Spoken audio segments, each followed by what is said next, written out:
नमस्कार, मी साठम. आजचा व्हिडिओ सत्य घटनेचं वर्णन आहे. 3 नोव्हेंबर 1990 रोजी जनसत्ता वृत्तपत्रामध्ये प्रसिद्ध झालेली ही बातमी आहे.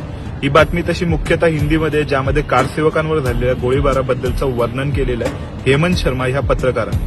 त्यातील एक कॉलम मी तुम्हाला मराठीमध्ये अनुवादित करून सांगणार. 2 नोव्हेंबर 1990 रोजी अयोध्या येथे राम जन्मभूमीसाठी जमलेल्या कारसेवकांवर पोलिसांनी बेछूट गोळीबार केला. तर बघा, श्री गंगानगर राजस्थानमधील हे कारसेवक होते. त्यांचं नाव जरी अपरिचित असलं तरी त्यांची कहाणी फार महत्वाची.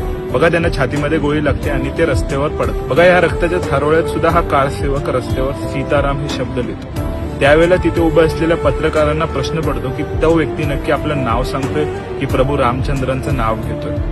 त्यानंतर लगेचच सीआरपीएफची तुकडी तिथे येते आणि त्याच्या कपाळात 7 गोळ्यावरून त्याला ठार मारलं जातं आणि अशा प्रकारे एका कारसेवकाचा अंत होतो. असे अनेक कारसेवक त्या दिवशी मृत्युमुखी पडले होते. त्याचमुळे आपल्याला 22 जानेवारीचा दिवस दिसणार. तरी ह्याच कारसेवकांना श्रद्धांजली देण्यासाठी एक नवी कोरी सिरीज घेऊन येतोय. त्या सिरीजचं नाव आहे कथा कारसेवकांची. कशी वाटते त्याबद्दल कमेंट सेक्शन मध्ये कळवायला बिलकुल विसरू नका. लाईक, शेअर, सबस्क्राईब, फॉलो करा आणि जय श्रीराम.